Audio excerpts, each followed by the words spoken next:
Hey, this is Jack from Alpha Charts with a state of the market video. Today is October 22nd, 2022. Before we get started, this video is for informational purposes only. These are not recommendations to buy, sell, or hold any stock or security. I may hold positions in some of the equities mentioned, know your time frame and risk tolerance. Also, if you haven't followed me on Twitter yet, at AlphaCharts365, please follow me there. Posting scans and ideas and charts and everything else on Twitter all the time. So I definitely want to catch me there. All right. So SPX, great Friday close again, and a good week overall, up 4.74% on the week. And it was not an easy week though, because this Thursday was a strong shakeout day.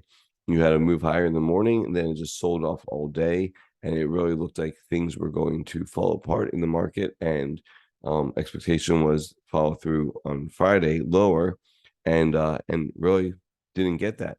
It was a very strong Friday. IBD called it a follow through day. Definitely helps with a bull scenario, bull case, and it's looking good. You have two trend lines here, which I think are important. You have this more severe trend line right here, which looks like it's going to end up getting taken out, right? And then you have this longer term trend line right there, and that's where it lines up close to the 200-day. And this kind of trend line matches up closer to like the 50-day. You have the VWAP from the low here. That may be important, lines up the 50-day, but then you have this VWAP, which held on a closing basis, which I think is real important. And going to weekly chart, you can see that VWAP was from the 2018 low right here. This was Christmas Eve. This was where things started to look really, really nasty, touched the 200 week, and then went higher. Now look over here. This looks really, really nasty, touched the 200 week and the VWAP from here, coincidentally.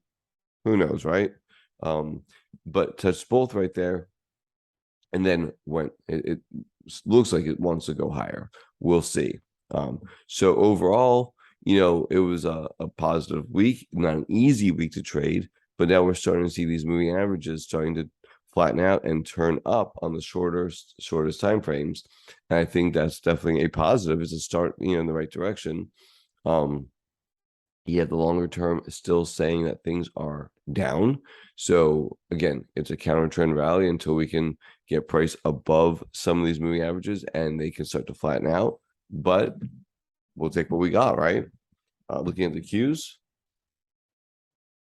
this broadening pattern is kind of still in effect. The top end of it seems like that's where the 50-day is and the VWAP from that low is. So that's definitely a place of interest.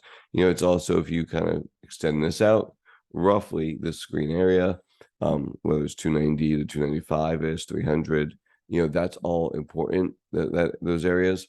And so so price, that's where maybe we can find some supply. I guess that's my point. But again, good volume coming in on Friday. So definitely like that. So this may be just a very strong counter trend rally. That's what I'm looking for. And then after that, we'll see what happens. Going forward, what is that, about 6% or so? 6% to the upside, at least. I think that's what we have to work with. And then again, we'll see.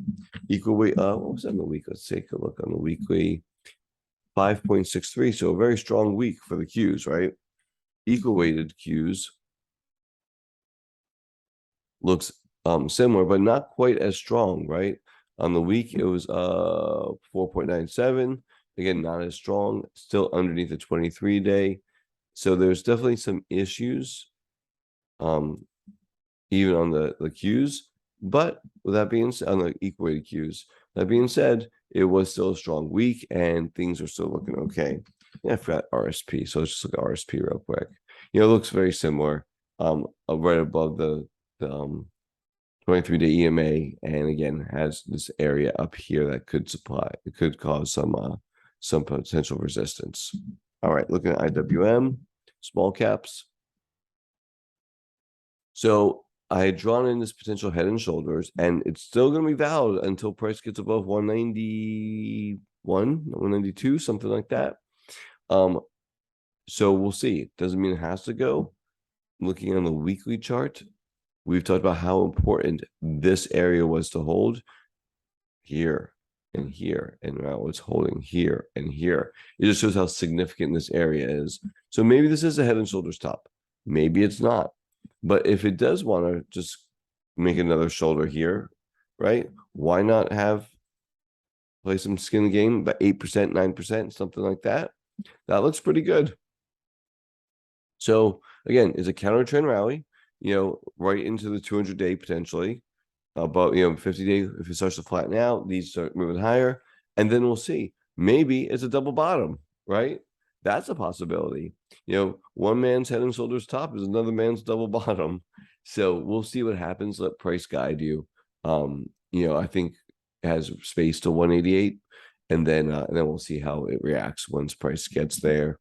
And just wondering how far we are into this move. 190 bars. So actually, if price gets up here, your 200 days is going to start to flatten out, which is a positive overall, over the next week or two. Big earnings weeks coming up too. Mega caps next week. Alphabet and Google. And Amazon and Apple and all the A's, of course. I think Facebook is there too. Meta. And a bunch of other really large cap names. Huge week for earnings next week. So know your earnings dates. So IWO, the small cap growth, not quite as good, right? So it's underneath the 23-day. And again, you want to see these names leading. They're just not leading. Does that make this a rally bad? No. Listen, you could easily get a rally to the 200-day here, right? And then we'll have to see. Then you have the head and shoulders top, or maybe the double bottom. We'll see which way that goes. But for now, why not just play the strength where it's at? And let's just finish off the index review with mid caps. Held only up better than most, and they have the entire time. Looks like we have lots of flat moving averages. 50-day isn't that far above it, right? 50 days only 3% above it, and the 200-day is about 8% above it. So we'll see how this reacts as it goes forward. But mid caps are looking maybe the strongest of the indexes. We'll see. All right, looking at my ETFs, XLF. Hanging in there, XLF, right? We said, 2007 highs, 2018 highs, 2020 highs, right? And this was the area that had to hold. It tried to dip lower. It couldn't. They were up 3.81% on the week. And that was a heavy earnings week for them as well. Everything's looking okay in the XLF world, right? You have the 50-day looming above, not too far. You have almost across on these small, shorter time frame moving averages. So again, the level is clear, right? As long as we're above $30 on a closing basis, I think the market's okay. I think if XLF rolls over, and it still could roll over below $30, and there's problems, right? So, but right now, this is constructive price action, not out of the woods, but constructive. SMH. Let me get rid of this little running pattern right there. SMH, is this a bear flag, or is this the start of a bottom? Again, we won't know until after the fact. I want to see price above 23-day, hasn't quite gotten there. They're up 7%, but it's inside week, right? Look at that, inside week on the semiconductors. So, but it's up 7%. It was a nice week. Again, increasing volume. Love to see that.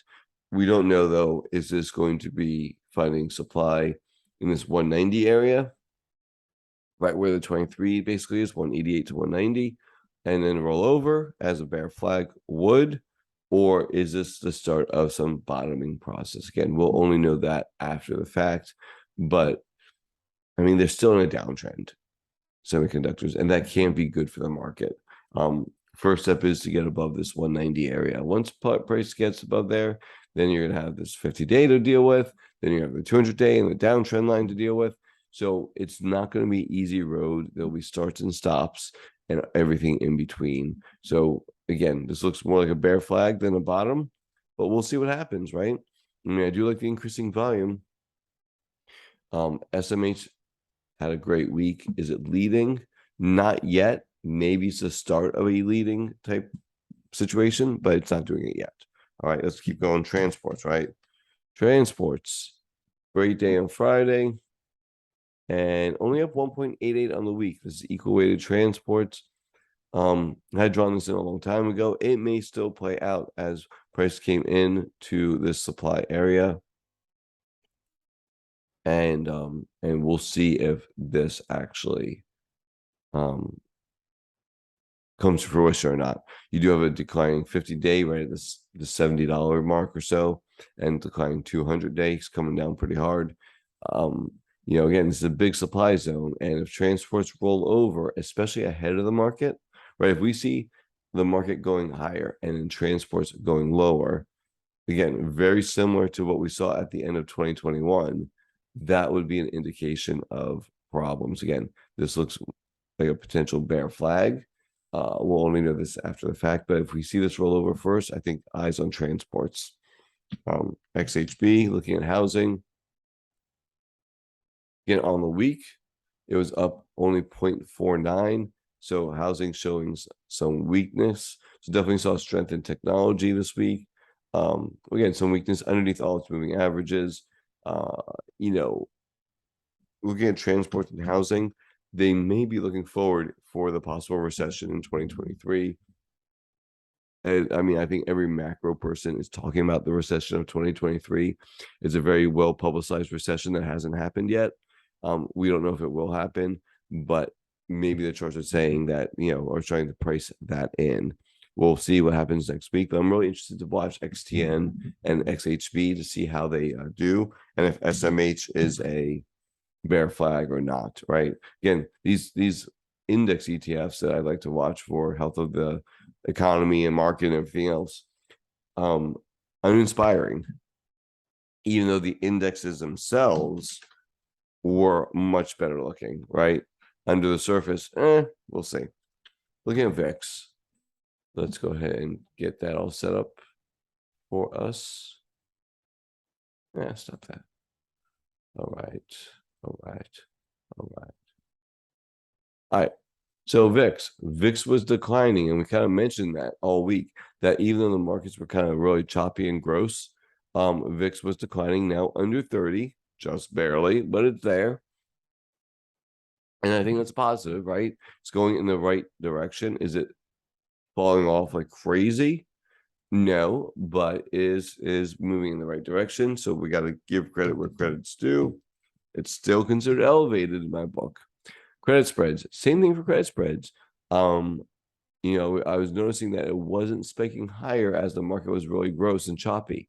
And I think that we're seeing, again, this counter trend rally. This was kind of telling us that it may have some legs. Yeah, is it just going to make another higher low and within this kind of triangle-ish pattern? Maybe, but for now we got, just lower highs, right? So we'll see if this can continue to go. Again, that looks pretty good. Good call ratio, right in the middle. So again, 1 foot in the door, 1 foot out of the door, not extreme at all. So we'll just, not much of a signal there. And then let's look at breadth. Breadth continues to improve now. 32% of stocks are above their 50-day moving average. Again, that's really nice to see. And even in a bear market, we can get to this overbought type scenario. And so, yeah, great. If we can get up to this 80% again, this is a nice tradable rally. We'll take what we can get, and then we'll evaluate from there. Looking at Bitcoin, like literally Bitcoin is doing nothing and has done nothing since June. Pretty amazing as far as that goes. I really can't believe it, to be honest with you, but it's really kind of settling down. The question is, I just want to put a view up there. The question is, again, look at this tight range. Is it ready to fall off, or is it creating a bottom and ready to go higher? And we'll only know that after the fact, but we do know that this 18,200 level is really, really important. But look how tight it is in here. That's pretty crazy for such a volatile name and risk on, risk off type asset. So let's go ahead and sum everything up. We have I think a beautiful counter trend rally brewing, right? I mean, now do we know how long this will last? We don't, or what it's going to look like. Is it going to be real sharp? Looks like this. Maybe it goes to the trend line, right? Maybe 300, maybe 305. But for now, as long as the 200-day is declining and prices below it, there's your 200-day. This is just a counter trend rally in my book. But doesn't mean we can't make money off of it. So get the best stocks that you can find, and hopefully again make money and just watch your back as far as once we get up to some of these levels, it could get nasty again. We'll see, one day at a time. Tomorrow's stocks to watch will be out, and I think that'll be a good one. A lot of names are starting to set up, some of them leaders, that have just really started to break out. So definitely watch that one. And again, hope you guys have a good day. Good luck. Take care. Bye.